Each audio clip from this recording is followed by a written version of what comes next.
గురువారం మనందరికీ ఎంతో ఇష్టమైన రోజు. మిగతా రోజుల్లో మనం ఎన్ని పనులున్నా అవన్నీ చక్కబెట్టుకొని గురువారం ఒక్కరోజు చిన్న బ్రేక్ ఇచ్చి మన ప్రియమైన బాబా కోసం మనందరం కొంత సమయాన్ని వెచ్చించి ఇంట్లో ఎన్ని పనులున్నా ఎన్ని ముఖ్యమైన విషయాలున్నా గుడికెళ్ళొచ్చి చూసుకుందాం అని మనం బాబా కోసం సమయం కేటాయిస్తాం.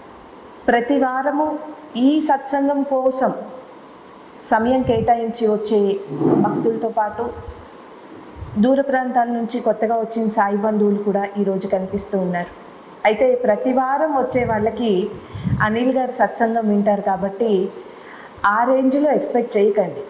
ఎవరి పంథా వారిదే ఉంటుంది. అమ్మ వండే వంట అమ్మదే, నాన్న చేతి రుచి నాన్న చేతిదే.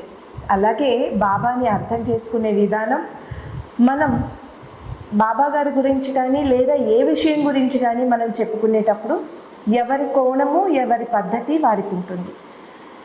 ఎటొచ్చి పంచదారతో మనం పరమన్నం చేసినా పాలకోవా చేసినా రెండు తీపిగానే ఉంటాయి, దేని మధురం దానిదే.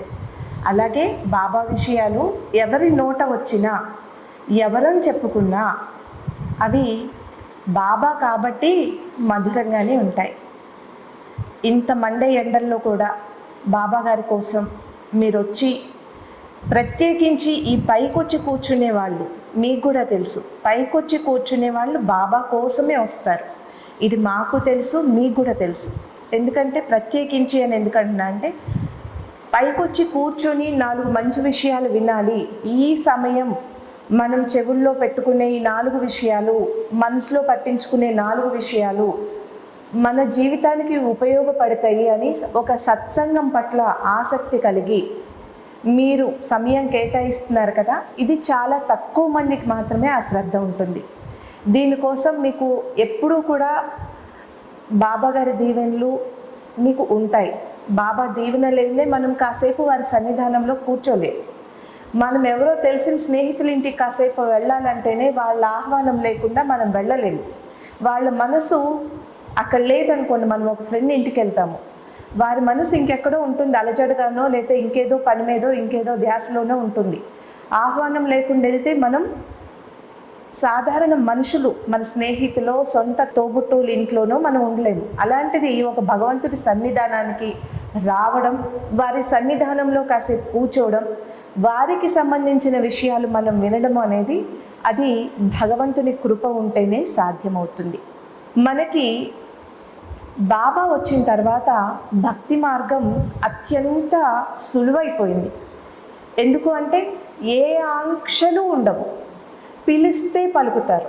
గుడికే రావాలి, మనం ఆయన ముందే కూర్చోవాలి, ఆయనకి షోడచోపచార పూజ చేస్తేనే ఆయన కరుణిస్తారు, ఆయనకి ఉపవాసం ఉండాలి, పలానా నైవేద్యం పెట్టాలి, ఇలాంటి ఆంక్షలేవి ఉండవు. ఆయన వెలిసిందే, బాబావారి అవతారమే ఆర్తుల కోసం. ఎప్పుడు మనం ఎక్కడ ఉండి మన హృదయంలో ఏ కష్టం వచ్చినా సమయంతో సందర్భంతో మన పరిస్థితులతో సంబంధం లేకుండా మనం పిలిచిందే తడుగా వారు పలుకుతారు. అలాంటి బాబా వారి మధురమైన ప్రేమను మనకి మరింతగా అర్థం చేసుకోవడానికి బాబా వారే మనకి ఒక సులువైన మార్గాన్ని, ఒక చక్కటి అద్భుతమైన నిధిని మనకిచ్చారు.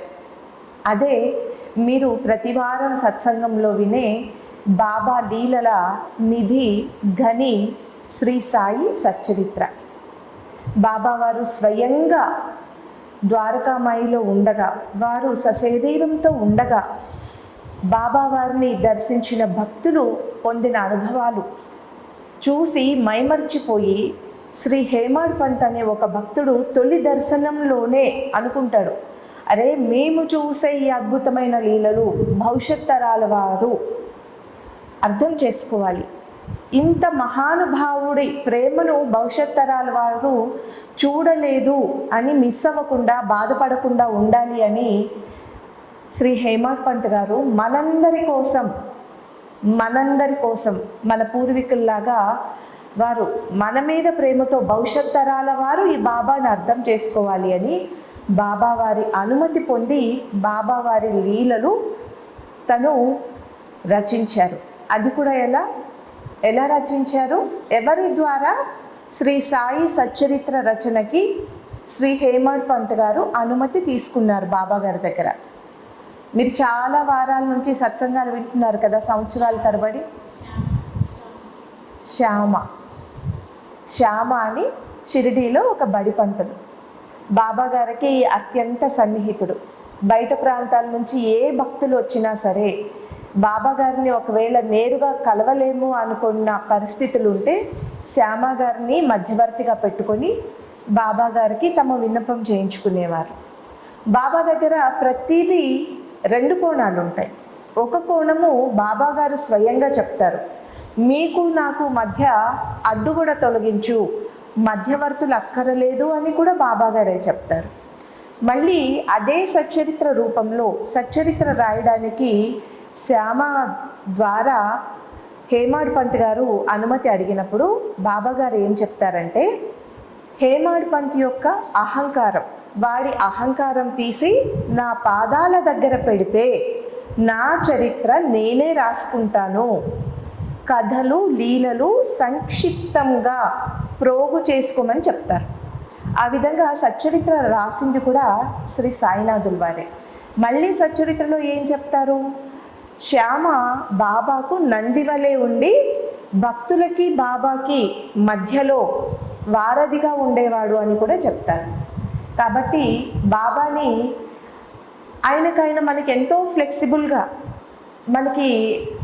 మనం మానసికంగా బలహీనమైనప్పుడు, మనం అడిగితే అవుతుందో కాదో అని మనకంత ధైర్యం సరిపోనప్పుడు ఒక సద్భక్తుల ద్వారా మనం అంటాం కదా, నా తరపున నువ్వు దండం పెట్టుకో, నా కోసం నువ్వు ఒక పారాయణ చేయి, నా కోసం నువ్వు బాబా గారికి చెప్పు.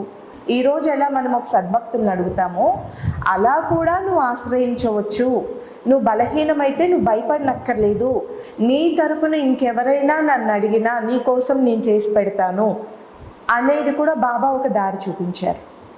మనము మన పట్ల మనకి విశ్వాసం ఉంది, మనమంతా పరిస్థితులు బాగున్నాయి, చక్కగా బాబా నా బిడ్డకి మంచి ఉద్యోగం రావాలి, బాబా నేను ఈ పని మీద వెళ్తున్నాను, ఇది పూర్తి చెయ్యి, ఇది కొంచెం సహకరించు, సహాయం చెయ్యి, మనం అడిగినా కూడా ఆయన చేసి పెడతారు. సచ్చరిత్ర చదివినప్పుడు మనకి ఇలా బాబాకి సంబంధించిన అనేక విషయాలు తెలుస్తాయి.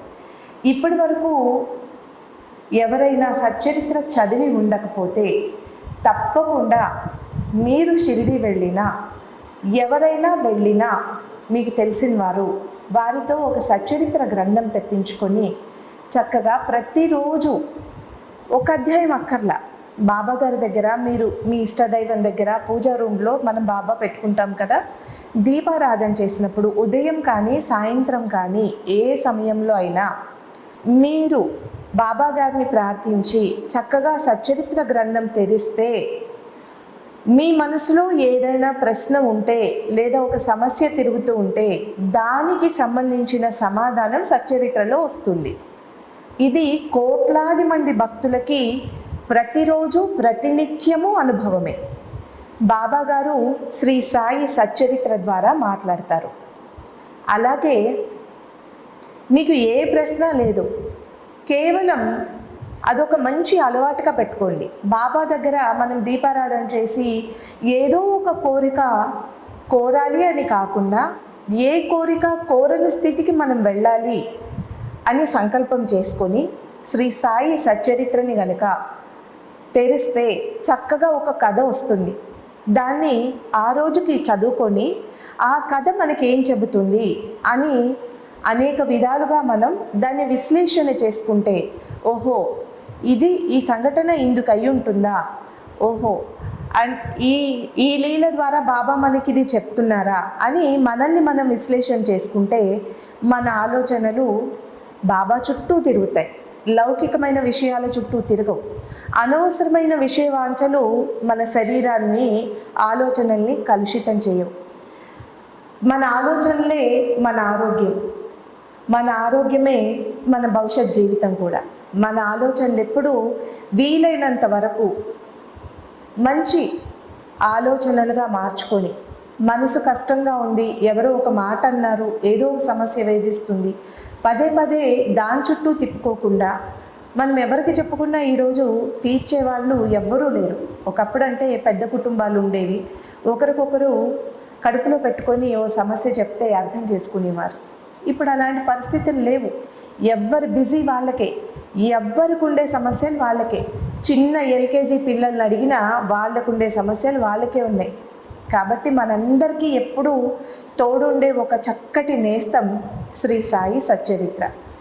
శ్రీ సాయి సచ్చరిత్రకి ఒక సమయము, నియమము, నిష్ట అనే నియమాలు ఏవీ లేవు.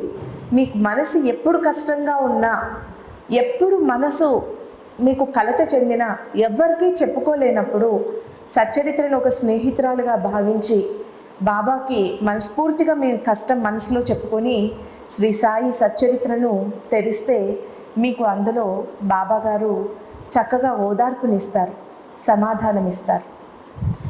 సచ్చరిత్ర గ్రంథాన్ని శ్రీ హేమాడ్ పంత్ గారు రాసినప్పుడు అనేక ఉపమానాలతో చాలా చక్కగా విస్తారంగా పెద్ద గ్రంథం రచించారు. దాన్ని వాళ్ళు మరాఠీలో ఓవి టు ఓవి అంటారు. అంటే మన నెంబర్లలాగా వాక్యాలన్నీ కూడా. దాన్ని ఆ రోజుల్లో అంత పెద్ద గ్రంథాన్ని బ్రిటిష్ వాళ్ళు అసలు ఏముంది సచ్చరిత్రలో అని తెలుసుకోవాలనుకున్నప్పుడు, అంటే బాబా జీవిత చరిత్ర, ఆ రోజుల్లో బాబా గారి సమాధి అయిన తర్వాత సచ్చరిత్రకి సంబంధించి బాబా గారి జీవిత చరిత్రతో కోర్టులో అవసరం వచ్చి బ్రిటిష్ గవర్నమెంట్ దాన్ని ఇంగ్లీష్లోకి ట్రాన్స్లేట్ చేయమని చెప్పింది. అది మొదట్లో మరాఠీలో రాశారు శ్రీ హేమాడ్ పంత్ గారు. దాన్ని సంక్షిప్తంగా శ్రీ వాసుదేవ్ గుణాజీ అనే ఒక భక్తుడు ఇంగ్లీష్లోకి సంక్షిప్తంగా దాని సారాంశం అంతా రచించారు. రచించిన తర్వాత దాన్ని బ్రిటిష్ వారు వారి అవసరానికి, బాబా గారి మహాసమాధి తర్వాత వారి అవసరానికి దాన్ని ఉపయోగించడం జరిగింది. కానీ ఇదంతా కూడా బాబా గారి సంకల్పానుసారమే జరుగుతుంది, ఏది జరగాలన్నా. దాని తర్వాత ఆ సంక్షిప్త గ్రంథాన్ని, ఎందుకంటే ఈరోజు కూడా ఓవి టు ఓవి గ్రంథం చూస్తేనే భయపడిపోతారు భక్తులు. ఇంత పెద్ద గ్రంథమా మేము చదవలేము అంటారు. ప్రతిరోజు మాకే చాలా కాల్స్ వస్తాయి, అంత పెద్ద పుస్తకం మేము చదవలేము, చిన్నది ఉంటుందా బాబాది అని.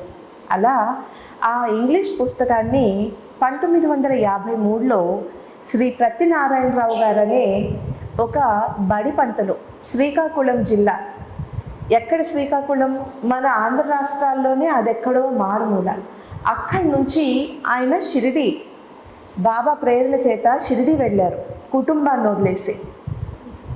ఆ రోజుల్లోనే కుటుంబాన్ని వదిలేసుకొని ఆయనకి ఏ జన్మ బంధమో ఆయన షిరిడి వెళ్ళి ఆ గ్రంథాన్ని, ఇంగ్లీష్ గ్రంథాన్ని చదివి దాన్ని ఆయన సత్సంగాలు చెప్పే స్థాయికి వచ్చిన తర్వాత దీన్ని తెలుగులోకి అనువాదం చేయాలి అని బాబా గారి ప్రేరణతో శ్రీ ప్రత్తినారాయణరావు గారు ఇంగ్లీష్లో ఉన్న శ్రీ సాయి సచ్చరిత్ర సంక్షిప్త గ్రంథాన్ని తెలుగులోకి అనువాదం చేశారు.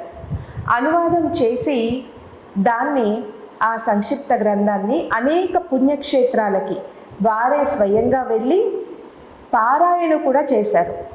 పారాయణలు చేసిన తర్వాత 1953 మే 19వ తేదీ షిరిడీలో సమాధి మీద సచ్చరిత్ర గ్రంథాన్ని సంస్థాన్ ప్రచురించిన తర్వాత కొన్ని గ్రంథాలు అక్కడ పెట్టి బాబా వారిని ప్రార్థిస్తూ ఉండగా అక్కడికి ఇద్దరు మహిళా భక్తులు వెళ్తారు.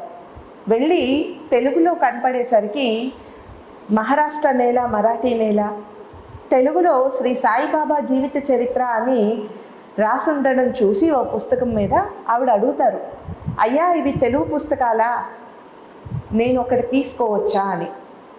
అంటే ఆయన పరమ సంతోషంగా బాబా వారి సంక్షిప్త చరిత్ర మొట్టమొదటి గ్రంథాన్ని ఆ స్త్రీకి ఇవ్వడం జరుగుతుంది.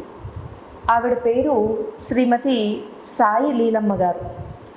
ఆవిడ ఇక్కడ మన హైదరాబాద్లోని అల్వాల్లో 2016-17 టైంలో, మనం 15లో లాంచ్ చేసాం, 16-17లో ఆవిడ మహాసమాధి చెందారు. వాళ్ళ అమ్మాయి ఉంటారు ఇప్పటికీ కూడా. మనం సాయి టీవీ ప్రారంభించకముందు ఆవిడని కలవడం జరిగింది. చక్కగా ఆవిడ అంత 1 కిలో అంత కలకండ నాకు చేతిలో పెట్టి, అమ్మ మేము ఇలా శ్రీ సాయిబాబా వారికి సంబంధించి ఒక ఛానల్ ప్రారంభించాలనుకుంటున్నాము అంటే చాలా బాబా అనుగ్రహం పొందిన ఆవిడకి ఇక్కడ బాబా గారు ఇలా మన నుదుటి రేఖల్లో బాబా గారు కనిపిస్తూ ఉండేవారు. చేతుల్లో ఓంకారము స్వస్తిక్ కనిపిస్తూ ఉండేది.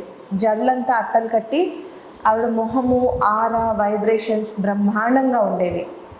మనము ఎవరెవరిని కలవాలో బాబా గారి నిర్ణయం. ఆవిడ ఎంతో ప్రేమగా, ఒక స్థాయి వచ్చిన తర్వాత అంతో ఇంతో అహంకారము లేకపోతే తెలియకుండా ఒక లోకానికి దూరంగా ఉండాలనే అవధూత లక్షణాలతో మనుషుల్ని కొంచెం చిరాకు పడి దూరం పెట్టడమో ఇలాంటివి చూపిస్తారు. కానీ ఆవిడలో ఆ మాతృతత్వం అలాగే ఉండిపోయింది.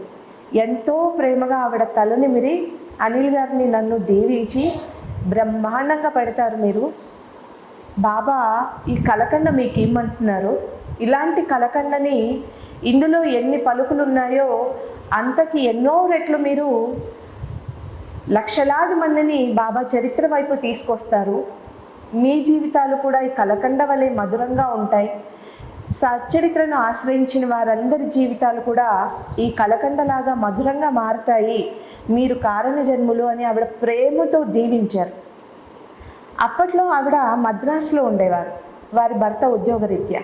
అయితే ఆవిడకి ఈ సచ్చరిత్ర గ్రంథము 1953లో ఆవిడ షిరిడి వెళ్ళి మొట్టమొదటి గ్రంథం తీసుకునే సమయానికి ఆవిడ అక్కడికి వచ్చింది కూడా మద్రాసు నుంచే వచ్చారు. మద్రాసులో ఉన్నప్పుడు ఆవిడకి వెన్నుపూస సమస్య వచ్చింది. ఆమె భర్త జాబ్కి వెళ్ళేవాళ్ళు. ఈమెకి వెన్నుపూస సమస్య ఉండి ఇంట్లో పని మనిషి దొరక్క ఆవిడకి మంచం నుంచి లేసి కొంచెం దూరం నడవడానికి కానీ కొంచెం ఏదైనా పని చేసుకోవడానికి కానీ ఇబ్బందిగా ఉండేది, ఎప్పుడూ కూర్చొని ఉండేది. అట్లాంటి పరిస్థితుల్లో ఒకరోజు ఒక 8 సంవత్సరాల పిల్లవాడు, ఎప్పుడో 40లోనే, అంటే ఈవిడికి సచ్చరిత్ర లీల జరగకముందే 8 సంవత్సరాల పిల్లవాడు వచ్చి చక్కగా ఒక బ్రాహ్మణ పిల్లవాడు, అమ్మ నాకెవ్వరూ లేరు, మీరు నాకు ఇంత అన్నం పెడతా అంటే నేను మీ ఇంట్లో ఉండి మీకు సేవ చేస్తాను అని ఆవిడకి బతిమలాడుకొని ఆవిడ బట్టలు ఉతకడంతో సహా, ఆవిడకే 8 సంవత్సరాల పిల్లవాడు అన్నం వండి పెట్టడం ఏంటి, అన్నం వండి పెట్టడంతో సహా అన్ని సేవలు చేశాడట. అలా 3 సంవత్సరాల పాటు ఆవిడకి అన్ని సేవలు చేసి ఆవిడ పూర్తి ఆరోగ్యవంతురాలైన తర్వాత ఆ పిల్లవాడు కనీసం ఒక రోజు మాట కూడా చెప్పకుండా, అమ్మ నేను వెళ్తున్నాను అనే మాట కూడా చెప్పకుండా వెళ్ళిపోయాడు. ఆవిడ అది తన బయోపిక్ లాగా రాసుకున్నారు, మాకు స్వయంగా చెప్పారు.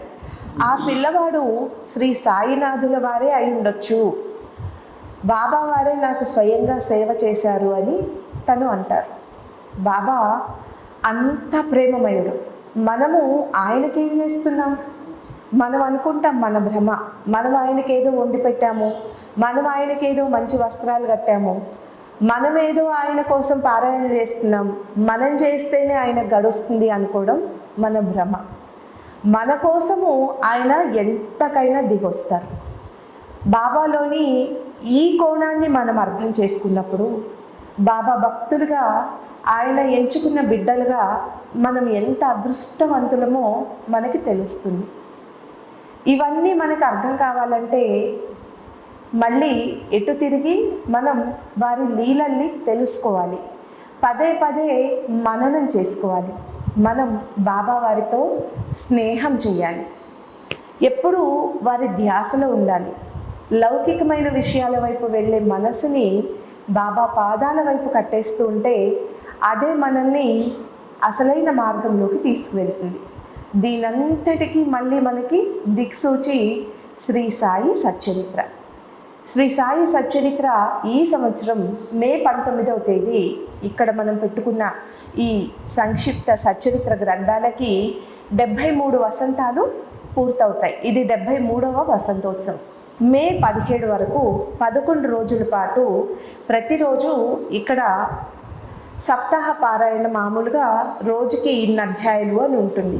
కానీ దాన్ని మనకి 11 రోజుల పాటు ఈ సచ్చరిత్ర గ్రంథాన్ని మన అనిల్ సార్ ఇక్కడ పారాయణ చేసి మే 19 రోజు ఉత్సవం జరపడం జరుగుతుంది. ఈ శ్రీ సాయి సచ్చరిత్ర పారాయణ మహోత్సవంలో మీరు కూడా ఈ 11 రోజులు పూజలు చేసి శ్రీ సాయి సచ్చరిత్ర హారతిస్తారు. బాబావారి ఆసీనులై ఇక్కడ పారాయణ చేయబడ్డ ఈ గ్రంథాలు మీరు కూడా ఇంటికి తీసుకెళ్ళి పూజలో పెట్టుకొని చదువుకోవచ్చు. అయితే నామమాత్రం దక్షిణ 1116 చెల్లించాల్సి ఉంటుంది. మీకు కూడా ఇందులోంచి ఒక గ్రంథం వస్తుంది. అలా ఎవరికైనా ఆసక్తి ఉంటే ఇంత పవిత్రం చేయబడి 11 రోజులు రాత్రింబవళ్ళు బాబావారి సన్నిధిలో ఉండి బాబావారి సచ్చరిత్ర హారతి అందుకొని బాబావారి గ్రంథం ఇక్కడ పారాయణ చేయబడి మీలాంటి ఎంతోమంది భక్తులు గురువారమే కాకుండా ఎవరికి వీలైనప్పుడు వాళ్ళు మిగతా రోజుల్లో కూడా ప్రతిరోజు భక్తులు వస్తూ వెళ్తూ ఉంటారు. అందరూ నమస్కరించుకునే వెళ్తారు. ఉదయము సాయంత్రం ఇప్పుడు సెలవులు కాబట్టి వీకెండ్స్లో కూడా వీక్ ఆఫ్స్ ఉన్న భక్తులు వస్తూ ఉంటారు. అందరి చేత పూజలు నమస్కారాలు అందుకున్న ఒక పవిత్ర గ్రంథం మీరు కూడా మీ పేరు మీద తీసుకోవచ్చు. అయితే ముందే కడితే మీ గోత్రనామాలతో కూడా ఉదయం పూజ జరుగుతుంది. ఇది ఈ సచ్చరిత్రకి ఈసారి జరుగుతున్న పూజ. ఎప్పుడైతే మామూలుగా 3 రోజులు కానీ 7 రోజులు కానీ చేస్తాము. సచ్చరిత్రకి ఇది సంక్షిప్త సచ్చరిత్ర మనము మేలో చేసుకుంటాము. ఓవి సచ్చరిత్ర నవంబర్లో మనం ఆవిర్భవించిన రోజుని జరుపుతాము. అది ఖచ్చితంగా ప్రతి సంవత్సరం బయట వేరే ప్రాంతాల్లో మనం జరుపుకుంటాము.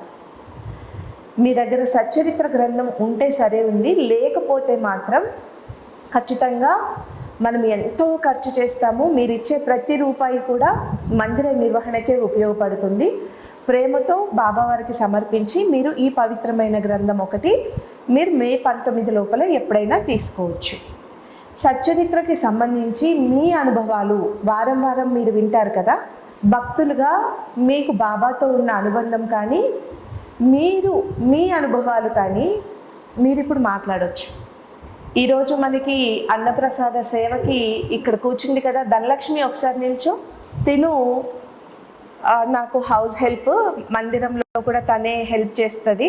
వేరే ఊరు నుంచి గజ్వేల్ దగ్గర ఒక పల్లెటూరు నుంచి రెక్కలు కట్టుకొని 2.5 సంవత్సరాల ముందు ఇక్కడికి వచ్చారు. 4 ఇళ్లల్లో పని చేసుకొని తన భర్త వచ్చి ఈరోజు ఇక్కడ నిలబడింది. 10 ఇళ్లల్లో ధనలక్ష్మి అంటే తనుంటేనే మాకు చేతి కింద అండ. బాబా గారు కూడా తనని 3 సంవత్సరాల నుంచి ఆదరిస్తూ ఉన్నారు. తను ఇంత కష్టపడి బిడ్డల్ని చదివించుకున్నందుకు తన కొడుకు చక్కగా ఫస్ట్ క్లాస్లో మొన్న వచ్చిన 10th క్లాస్ రిజల్ట్స్లో ఫస్ట్ క్లాస్లో పాస్ అయ్యాడు.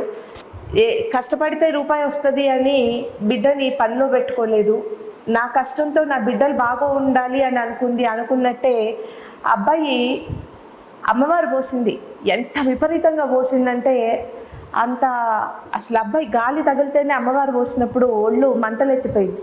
అలాంటి పరిస్థితిలో 3 రోజులు రాంపల్లి నుంచి గజ్వేల్ అవతల తిగుళ్ళ అని ఉంటుంది ఆ ఊరు. మా అబ్బాయి అమ్మవారు పోస్తే రోజు 2 పూట్ల పొద్దున్న పోయి సాయంత్రం వచ్చి బస్సులో పోయి వచ్చి పరీక్ష రాసి అబ్బాయి ఫస్ట్ క్లాస్లో పాస్ అయ్యాడు. నాకెంతో సంతోషం అనిపించింది. అందుకని తను ఇవాళ నేను నా బాబా దగ్గర ఇక్కడికి వచ్చే సాయి భక్తులందరికీ భోజనం పెట్టుకొని నేను బాబాకి నా కృతజ్ఞత చెప్పుకుంటా.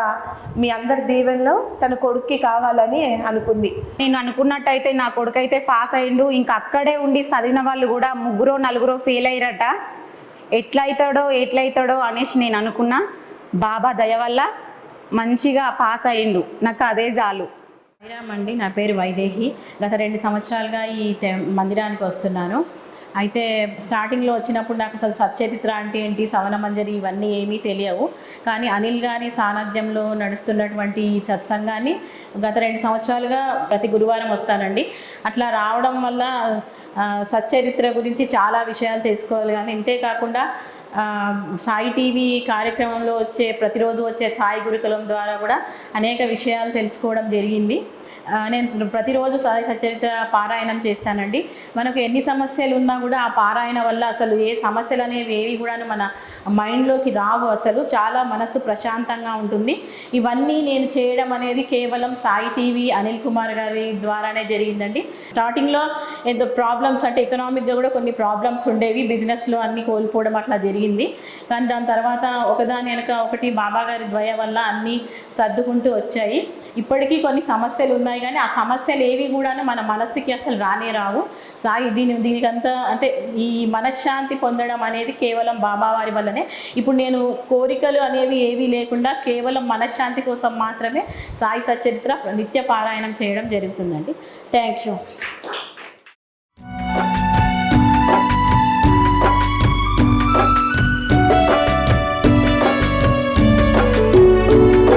జ్ఞానహారతి జ్ఞాన జ్యోతుల హారతి, సాయి స్వరూపమా నీకు పూలహారతి, సచ్చరితం నీకు జ్ఞాన జ్యోతుల హారతి.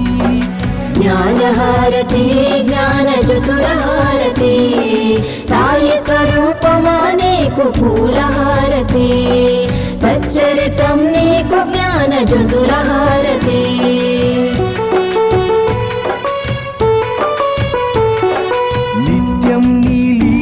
పఠనంలో మేముంటాము, నీ మధుర వచనాలతో మైమరచిపోతాము, నీ తోడుగా భక్తి ప్రేమలను పెంచుకున్నాము.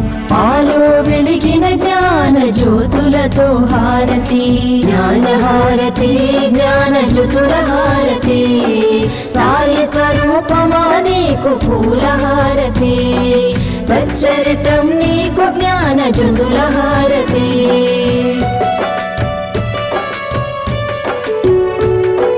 సాయి ఆత్మను నీలో నింపుకుంటివి, తనివి తీర సాయిని దర్శింపజేస్తివి, కష్టాలను దుఃఖాలను తరిమి కొడితివి, దయగల తల్లి నీకు ప్రేమహారతి, జ్ఞానహారతి జ్ఞాన జ్యోతుల హారతి, సాయి స్వరూపమా నీకు పూలహారతి, సచ్చరితం నీకు జ్ఞాన జ్యోతుల హారతి.